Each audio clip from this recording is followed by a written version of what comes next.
Welcome to all of you. जब तक आप साथ हैं हम खास हैं, और जब तक आप साथ रहेंगे हम खास रहेंगे।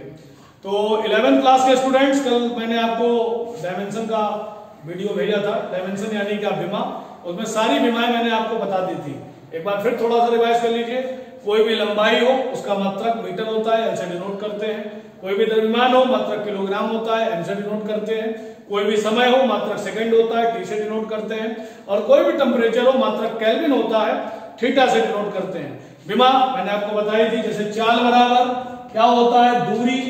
चाल बराबर दूरी बटा क्या हो गया, समय। तो दूरी को आप काय से नापते हैं, मीटर से। समय का मात्रक क्या होता है, सेकेंड। मीटर को आप काय से लिखेंगे, एल से। सेकेंड को काय से लिखेंगे, टी से। अब बताइए, एल के ऊपर पावर है, नहीं दिख रही, 1 होती है। टी के ऊपर है, कितनी है, 1, क्योंकि हर राशि स्वयं में क्या होती है, धन पूर्णांक। तो टी कहाँ है, नीचे। इसको कहाँ ले चलेंगे, ऊपर। डायमेंशन निकल करके आ गई एल टी की पावर -1। हमारा वीडियो देख लीजिएगा, सारी डायमेंशन मैंने आपके क्लियर करा दी है। तो आपसे कोई पूछे चाल की विमा क्या हुई, एल टी की पावर -1। विमा निकाली कैसे जाती है, मूल मात्रकों पर घात लगाकर हम जिनको प्राप्त करते हैं वो कहलाती है डायमेंशन, और हिंदी में इसी को कहते हैं विमा। जैसे चाल बराबर दूरी बटा समय, तो दूरी का मूल मात्रक हो गया मीटर, समय का मूल मात्रक हो गया सेकेंड। मीटर को काय से, एल से, क्योंकि लंबाई का मात्रक होता है मीटर। लंबाई को अंग्रेजी क्या बोलते हैं, लेंथ। स्पेलिंग स्टार्ट एल से। समय को बोलते हैं टाइम, स्पेलिंग स्टार्ट टी से। टी उठकर ऊपर गया, टी की पावर -1। आज का मेरा टॉपिक है यूज ऑफ डायमेंशन। डायमेंशन का क्या उपयोग होता है वो मैं आपको बताऊंगा, ध्यान से देखिएगा। सबसे पहला उपयोग होता है किसी भी समीकरण की सत्यता की जांच करने में। कोई भी समीकरण आपको दे दे कि ये समीकरण है, सिद्ध करके दिखाओ ये सही है या गलत है, तो किसी भी समीकरण की सत्यता की जांच करने में डायमेंशन का सबसे बड़ा यूज होता है। जैसे स्कूल खुला, किसी ने आपसे पूछ दिया गति का पहला समीकरण आता, आप बहुत कॉन्फिडेंट होकर बोले b बराबर u + 80, और उसने आपसे बोला ये तो गलत है, तो आप एकदम से नर्वस हो गए। तो आप कहोगे नहीं ये समीकरण सही है, बोला सिद्ध करके दिखाओ। तो आप बोल सकते हो कि हम इसे डायमेंशन की विधि के द्वारा सिद्ध कर सकते हैं कि ये समीकरण सही है या गलत है। तो इसका एक सिंपल सा कॉन्सेप्ट है कि अगर आप समीकरण की सत्यता की जांच कर रहे हो और सारी डायमेंशन इक्वल आ जाए तो समझ जाइए आपका समीकरण बिल्कुल सही है। इसके लिए आप क्या करेंगे, थोड़ी सी बेसिक चीज इसको देखें पहले गौर से, कि b बराबर है काहे के u के, और u से जुड़ा कौन है, 80। तो डायमेंशन में याद रखिएगा, चीजें जुड़ेंगी या घटेंगी तब जब वो एक दूसरे के क्या होंगी, इक्वल। मेरे कहने का मतलब कि b बराबर है काहे के u के, और u बराबर काहे के होना चाहिए 80 के, तभी 80 u से जुड़ा होगा। अगर यहाँ माइनस भी होता तब भी हम बराबर ही लिखते।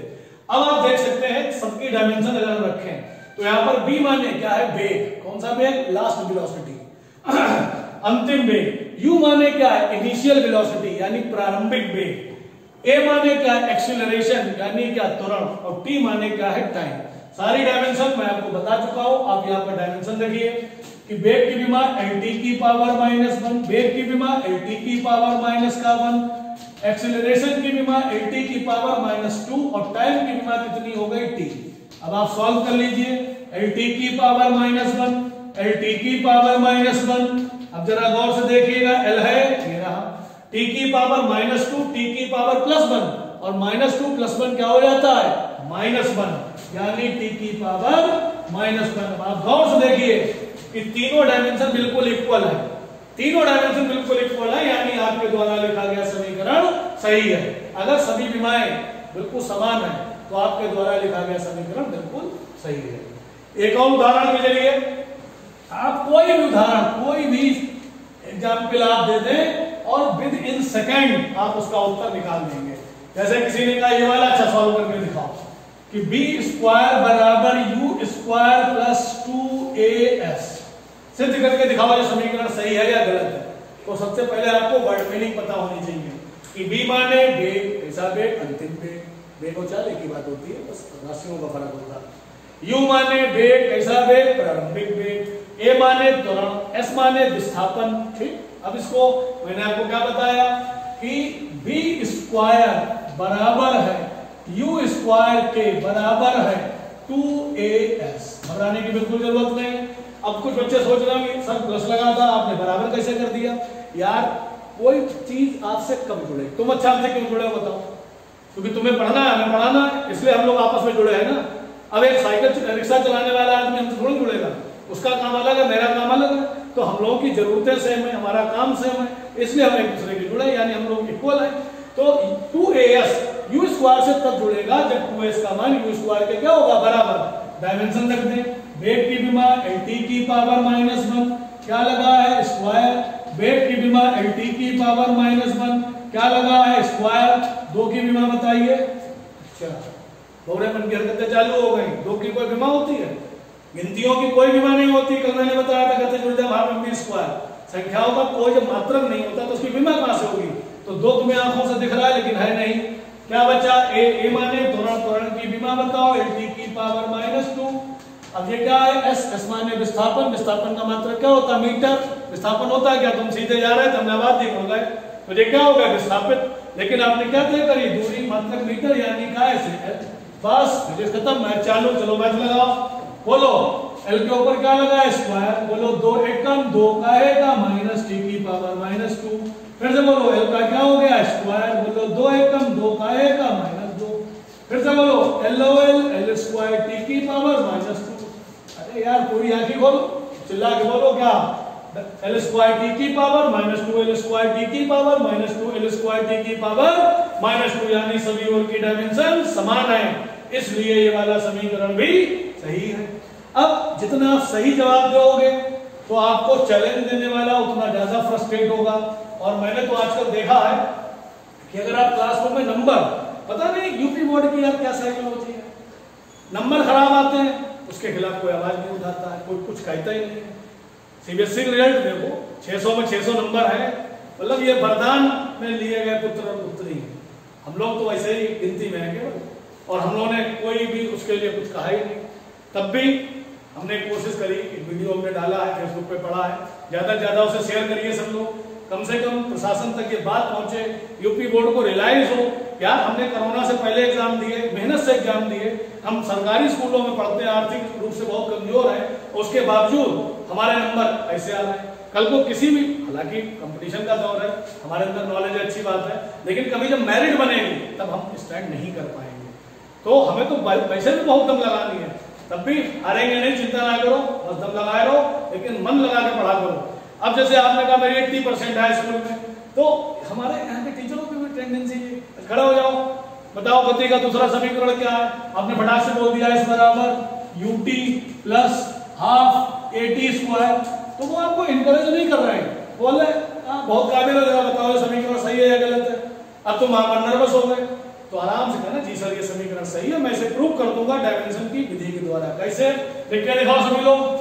S बराबर कौन u2 बोलो कौन हाफ कौन at का स्क्वायर, यानी S बराबर काय के ut के बराबर कौन हाफ at स्क्वायर। S के लिए विस्थापन यानी क्या LU के लिए LT की पावर -1 T के लिए T, हाफ से कोई मतलब नहीं, त्वरण के लिए LT पावर -2 T के लिए T, क्या लगा स्क्वायर। सॉल्व करो, बोलो L है, बोला करो मेरे साथ, L है T की पावर -1 T की पावर +1, ये और ये कैंसिल, L बचा। बोलो L है, बोलो T की पावर -2 T की पावर +2, कैंसिल। देखो आंखों से L है L है L है, यानी सभी डायमेंशन सेम, यानी ये वाला समीकरण भी हमारा सही है। ये हमारा डायमेंशन का पहला उपयोग है, नोट कर लीजिए सभी लोग। अब इस टॉपिक को बहुत आराम से पढ़िएगा, इसका न्यूमेरिकल 100% आपके में आता है कि किसी राशि के मात्रक को एक पद्धति से, पद्धति बोलते हैं सिस्टम को, एक पद्धति से दूसरी पद्धति में बदलने में विमाओं का उपयोग होता है। पहला उपयोग क्या था कि किसी समीकरण की सत्यता की जांच करने में विमाओं का उपयोग होता है। दूसरा उपयोग क्या हुआ कि किसी राशि के मात्रक को एक पद्धति से दूसरी पद्धति में बदलने में विमाओं का उपयोग होता है। अब what is the meaning of पद्धति? पद्धति बोले तो सिस्टम, यही बदलना है जानी, क्योंकि इसकी बदलनी है हमको कहानी। System are generally 3 types, one is MKS, second is CGS, third is FPS। अल्लाह हिंदी में बताया था, बता कहीं बोले अंग्रेज एकदम से, ठीक, लो हिंदी में सुनो। पहली पद्धति का नाम MKS पद्धति, जिसको हम लोग शॉर्ट में SI पद्धति भी बोलते हैं, SI सिस्टम। इंटरनेशनल सिस्टम, अंतरराष्ट्रीय पद्धति जिसे पूरा वर्ल्ड मानता है उसको बोला जाता है इंटरनेशनल। दूसरी आती है सीजीएस पद्धति और तीसरी आती है एफपीएस पद्धति। तो ये हो गई इंटरनेशनल सिस्टम, ठीक। इसको बोलते हैं फ्रेंच और इसको बोलते हैं ब्रिटिश। ब्रिटिश लोग इस वाली प्रणाली को मानते थे, फ्रेंच लोग इसको मानते थे और पूरी दुनिया इसको मानती है। अब आप इनके वर्ड मीनिंग समझ लीजिए। एम माने मीटर, के माने किलोग्राम, एस माने सेकंड। अरे यार एबीसीडी पढ़ी है, फॉर एप्पल, बी फॉर बल्ला, सी फॉर करम कल्ला, यही पढ़ा है, बस वही पढ़ना है। अब कैसे पढ़ना है? M for metre, K for kilogram, S for second, C for centimetre, G for gram, S for second, F for foot, Hindi लिखने यार, पी फॉर पाउंड और एस फॉर सेकंड। सब भाषा का चिंता ना करो, ठीक। तो वर्ड मीनिंग क्या हुई? Metre, kilogram, second, centimetre, gram, second, foot, pound, second. एक बार फिर ऑडियंस मेरे साथ बोलेगी। System are generally three type. One is MKS, that is called SI system, यानी एमकेएस पद्धति को एसआई सिस्टम भी बोला जाता है, जिसको अंतरराष्ट्रीय पद्धति भी कहते हैं। एमकेएस का full form metre, kilogram, second. Second is CGS, the full form is centimetre, gram, second. इसको फ्रेंच लोग ज्यादा माना करते थे और ये ब्रिटिश प्रणाली है, ब्रिटिश के लोग इसको माना करते थे। ब्रिटिश तुम्हें याद कैसे करना है? जैसे हमने कहा बर्थडे है, केक बनाना है, तो केक दो प्रकार के होते हैं। एक हष्ट-पुष्ट वाला केक यानी हेल्दी केक, जिसको हलवाई की दुकान से बनवाते हैं खोए का, और एक रोटी वाला केक, ब्रेड वाला केक। तो दोनों में फर्क क्या अच्छा बताइए? फर्क मैं आपको बताता हूँ। जो आप खोए का केक बनाएंगे हेल्दी वाला, वो किलोग्राम में बनकर आएगा। जो आप बेकरी से बनवाएंगे वो पाउंड में बनकर आएगा। एक पाउंड 456 ग्राम के लगभग बराबर होता है, तो वो पाउंड में आता है, इसीलिए हल्के वेट का होता है। तो पाउंड वाली प्रणाली अंग्रेज लोग चलाया करते थे, इसलिए उसको ब्रिटिश प्रणाली बोलते हैं। अब बात आती है कि किसी भी राशि के मात्रक को एक पद्धति से दूसरी पद्धति में बदलने के लिए एक फार्मूला इस्तेमाल करते हैं कि जिस पद्धति में मान दिया होता है उसको वन मानते हैं। तो फार्मूला हमारा बनता है, ध्यान से देखिएगा, n2 बराबर n1 बनता है m1 upon m2 is the whole of power a, बनता है l1 अपॉन l2 की होल ऑफ पावर b, और बनता है t1 अपॉन t2 की पावर c। गला ध्यान समझना, बता चुके हैं कि घोड़ों को नहीं मिलती घास, गधे खाते चवनप्राश, ध्यान रखना। गला समझ में आ गया तो रिक्शे पे बैठोगे, और नहीं समझ में आया तो रिक्शा चलाओगे, जोर जोर से गाना गाओगे कि सारी दुनिया का बोझ हम उठाते हैं और मोटी को बैठा के घुमाते हैं। ठीक, बड़ा कठिन है, लॉकडाउन में सबको समझ में आ गया, अच्छों को ध्यान समझना। तो n2 बराबर n1, m1 upon m2 is the whole of power a, l1 upon l2 is the whole of power b, t1 upon t2 is the whole of power c। अब आपका सवाल कि आपने एबीसी क्यों लिया? अरे यार एबीसी ना लो, एक्स वाई जेड ले लो, काखा का ले लो, छोटा बड़ा छोटी बड़ी ले लो, क्रम, हाँ क्रम तुमको यही लेना पड़ेगा, बाकी मैं भी समझाऊंगा। फिर आपका सवाल, आपने n2 क्यों लिया? मैंने क्या बोला? जिस पद्धति में दिया होगा वो 1, जिसमें निकालना होगा वो क्या मानेंगे 2, तो 2 आपको निकालना है। अब मैं एक सवाल के जरिए आपको समझाता हूं, पहले आप इतना उतार लीजिए। तो लल्ला लोगों, अब 11वें का पहला सवाल लगाने जा रहे हैं, ठीक? तो थोड़ी एटीट्यूड को चेंज कर लेना, हाई स्कूल वाला मामला नहीं है, बार बार हम समझा चुके हैं। 11वें सवाल बहुत इजी होते हैं, बस आराम से स्टेप टू स्टेप चलते चले जाएंगे, आराम आराम हम वीडियो देते हैं।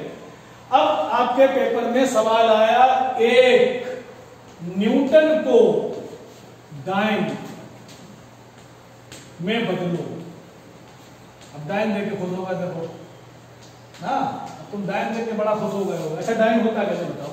कॉमिक्स में पढ़ा होगा कि डाइन आ जाती है, बच्चों को खा ले जाती है, उठा ले जाती है, तो जब भी तो सुना होगा कि चुप हो जाओ वरना बाबा पकड़ ले जाएगा। तो डाइन वो वाली डाइन नहीं है, वो एक काल्पनिक चीजें हैं।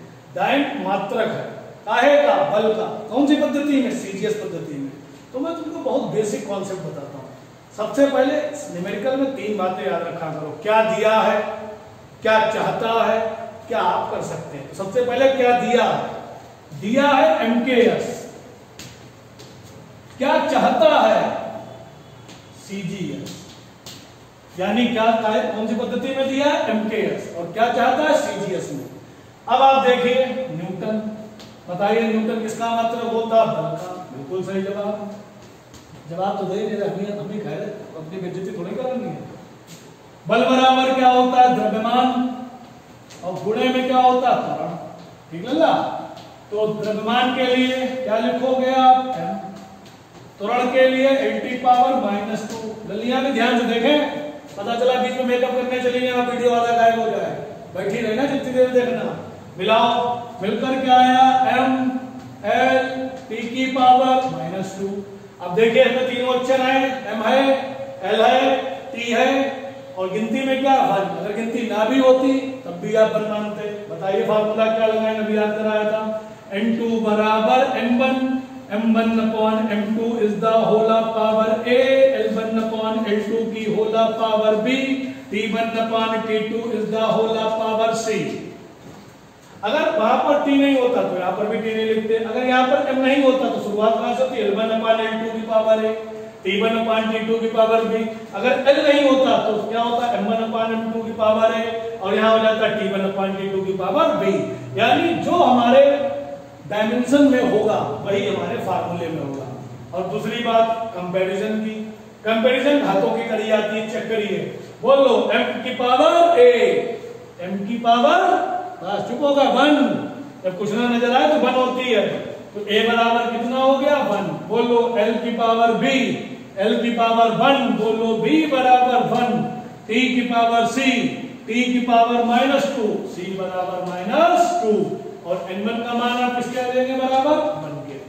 ये भी बात समझ लीजिए। यहाँ 10 होता है n1 बराबर 10, 5 होता है n1 बराबर 5, 50 होता है n1 बराबर 50। अब आप मान कैसे रखेंगे? जिसमें दिया होगा वो ऊपर, जिसमें निकालना होगा वो नीचे। और से n1 की जगह 1 दिया, कौन से में? mks में। mks में द्रव्यमान काहे में होता? किलोग्राम। cgs में क्या? ग्राम। होला पावर a का मान 1, ऊपर कौन? मीटर, नीचे कौन? सेंटीमीटर, पावर कौन? b का मान 1। अब इसमें भी सेकंड है, इसमें भी सेकंड है सेम, तो ऊपर कौन? 1 सेकंड, नीचे कौन? 1 सेकंड, पावर कितनी? c का मान कितना? -2। गौर से देखिएगा। अब सीधे चलते हैं 6th क्लास में, उसको सही करिए। आएगा 1, चेक कराओ, 1 किलोग्राम बराबर 1000 ग्राम, नीचे कौन? ग्राम, होला पावर 1, ऊपर कौन? 100 सेंटीमीटर, नीचे कौन? सेंटीमीटर, पावर कितनी? 1, और सेकंड से सेकंड कैंसिल। ठीक, बात सबको समझ में आ गई? अब सही कर लीजिए। ग्राम से gram cancel, centi centi cancel. Check करिए, 1 2 3 4 5, 10 की घात कितना हो गया? 5। इंटू बराबर आ गया आपका 10 की घात 5। ठीक, तो बताइए ऑडियंस, जवाब क्या आया? 1 न्यूटन का मान 10 की घात 5 डाइन के बराबर होता है। यानी किसी राशि के मात्रक को एक पद्धति से दूसरी पद्धति में बदलने में दिमाग का उपयोग होता है। ये वाला वीडियो बहुत मेहनत का है, लाइट नहीं आ रही है, पसीना बह रहा, बिल्कुल कायदे से पढ़ना, बहुत कायदे से। ठीक, एक और उदाहरण मैं आपको समझा रहा हूं, इसको इतना उतार लीजिए। एक न्यूमेरिकल और देखिए, पेपर में आया 1 जूल को अर्ग में बदलो। 20 तारीख तक रजिस्ट्रेशन करा लेना, क्योंकि 20 तारीख के बाद फ्री क्लासेस बन रहे हैं। फिर जिन लोगों का रजिस्ट्रेशन होगा उन्हीं को नोट्स और उन्हीं की पढ़ाई होगी। 20 तक तुम्हें वीडियो मिलेंगे केवल। ठीक, तो ऑडियंस आपकी बहुत तेज स्पीड से, क्योंकि अभिषेक सर के स्टूडेंट बहुत रफ एंड टफ होते हैं, उदा बुद्धा तो पढ़ ही नहीं पाते हैं। ठीक, स्टार्ट, बोलिए। 1 जूल को अर्ग में बदलो। जूल काय का मात्रक? कार्य का। जूल कौन सी पद्धति में? एमकेएस। तो चाहत बोल लो, एमकेएस में दिया है, चाहता काहे में है? सीजीएस। जूल किसका मात्रक? कार्य का। कार्य बराबर क्या होता है? बल गुणा क्या होता है? विस्थापन। लल्ला बोले रहना, लल्लियां तुम भी बोले रहना, बल्कि क्या हो गई? mlt की पावर -2, विस्थापन बोलो l, मिला के बोलो m है, LOL l स्क्वायर है, t की पावर -2, मिला के बोलो ml स्क्वायर t की पावर -2, m है, l है, t है। ऑडियंस फार्मूला बोलो, n2 बराबर m1, बोलो m1/m2 is the whole of power a, बोलो l1/l2 is the whole of power b, बोलो t1/t2 is the whole of power c। हाँ भाई, कंपैरिजन m की पावर a, m की पावर 1 बोलो a बराबर 1, l की पावर b, l की पावर 2 बोलो b बराबर 2, t की पावर c, t की पावर -2, c बराबर -2। ये ना सोचना जल्दी जल्दी बोल रहे, घंटा भर का वीडियो देखोगे भी नहीं, पिक्चर होगी 3 घंटे देख लोगे, इसलिए जल्दी जल्दी बोलना पड़ता है। फिर से फिलहाल समझ लो, m की पावर a, m की पावर 1 बोलो a बराबर 1, l की पावर b, l की पावर 2 बोलो b बराबर 2, t की पावर c, t की पावर -2, c बराबर -2। हवाई इस पद्धति में दिया mks, तो ऊपर क्या रखेंगे mks, नीचे कौन cgs। आओ n2 बराबर कितना जूल, 1 जूल, n1 की जगह 1, अब की डायरेक्ट रख रहे हैं, बताओ m की जगह पर 1000 ग्राम, अरे यार किलोग्राम रखते तो खोल दिया, एक लाइन बचा दी हमने, बटे में कौन ग्राम, पावर कितनी 1, ऊपर कौन मीटर, मीटर को क्या लिखोगे 100 सेंटीमीटर, नीचे कौन सेंटीमीटर, पावर कौन b, b का मान 2, ऊपर कौन सेकंड, नीचे कौन सेकंड, पावर कौन -2, ये और ये कैंसिल, ये और ये कैंसिल, ये और ये कैंसिल, फाइनली बोलिए 1 गुणा कितना 1000 गुणा कितना 100 गुणा कितना 100, अरे लल्ला जीरो तो भी नहीं लोगे, गिनो 1 2 3 4 5 6 7, लल्ला बोला हमारा 10 की घात 7, बोलो क्या, बोलो लल्ला क्या, 1 जूल का मान 10 की घात 7 अर्ग के बराबर होता है। Concept clear. अब दिमाग का तीसरा उपयोग, चैप्टर आपका फिनिश, पहले इतना आप बता लें।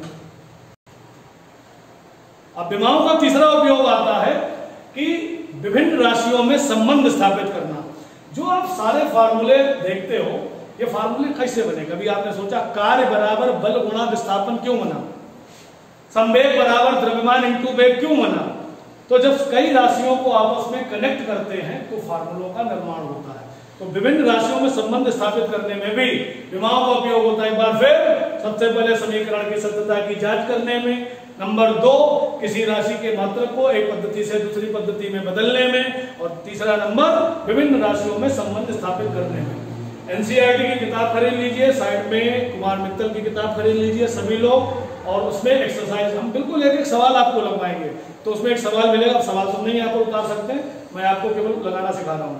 जैसे सवाल आया कि माध्यम में ध्वनि की चाल भी माध्यम की प्रत्यास्था E और घनत्व D पर निर्भर करती है, तो ध्वनि की चाल का व्यंजक स्थापित करो। सवाल लिखकर आ गया, बहुड़ा देखकर बड़ा परेशान हो गया, यार ये न्यूमेरिकल आ गया। कोई बात नहीं, मत लगा के आना, हम तुम्हें कुछ जुगाड़ सिखा रहे हैं। 3 शब्द सीख सकते हो। पहला शब्द आपको सीखना है माना, उसके बाद पूरा सवाल उतार देना, पूरा सवाल जैसा लिखा हो।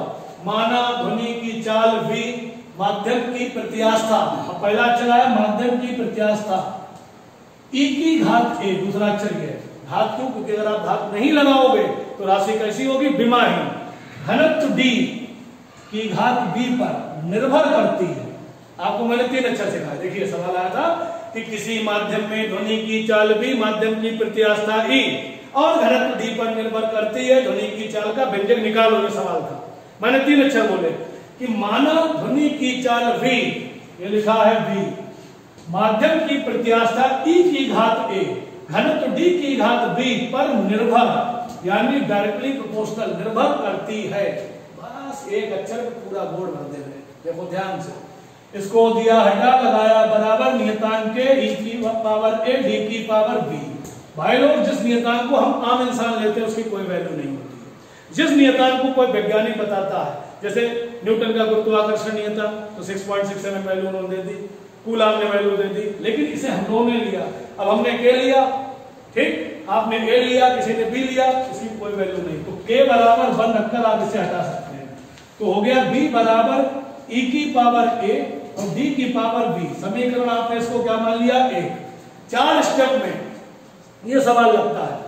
अब दोनों ओर की विमाएं लिखने पर सबसे पहले बच्चों ध्यान रखना, डायमेंशन आपकी क्लियर होनी चाहिए। चलो वर्ड मीनिंग, B माने वेलोसिटी यानी वेग, E माने इलास्टिसिटी यानी प्रत्यास्था, D माने डेंसिटी यानी घनत्व। चलिए वेग की विमा बताइए, LT की पावर -1, प्रत्यास्था की बताइए, ml की पावर -1, T की power -2 is the power A। घनत्व की बताइए, द्रव्यमान बटा आयतन, ml की पावर -3, पावर कितनी हो गई B। अब भाई लोग सबसे कठिन स्टेप तुम्हारे लेवल पर, क्योंकि तुम अभी 11वें में नए आए हो, तुलना करने। तुलना होती हमेशा बराबरी में। तो इधर वालों की तुलना इधर वालों से करी जाएगी। अब आप जरा गौर से देखिएगा, m की तुलना m से, l की तुलना l से, t की तुलना t से। अब आप देख रहे हो m यहाँ पर नहीं है तो कोई बात नहीं, m की पावर आप 0 रख दीजिएगा। चलिए चेक करिए, बोलिए m की पावर a, m की पावर b, गुणा में घाते जुड़ती है, यानी क्या हो गया a प्लस b। इधर m है नहीं है, क्या हो गया 0। बोले भैया सोना जाना, m की पावर a, m की पावर b, गुणा में घाते जुड़ती है, इधर m है नहीं, क्या हो गया 0। m complete. l पर आइए, l की पावर माइनस a, क्योंकि 1 से गुणा a की करोगी तो माइनस a आएगा, यानी माइनस a। बोलिए l की पावर माइनस 3b, माइनस का 3b, और इधर पर l है, ये देखिए है, इसके ऊपर पावर कितनी लगी है 1, हर राशि धन पूर्णांक होती है, तो क्या हो गया 1। l complete. एक बार फिर l की पावर माइनस a, l की पावर माइनस 3b, गुणा में घाते जुड़ती है, चूंकि माइनस माइनस प्लस है लेकिन दोनों साइन माइनस के हैं, तो माइनस है और माइनस 3b वैसे लिख देंगे, और इधर पर l की पावर कितनी आ जाएगी 1।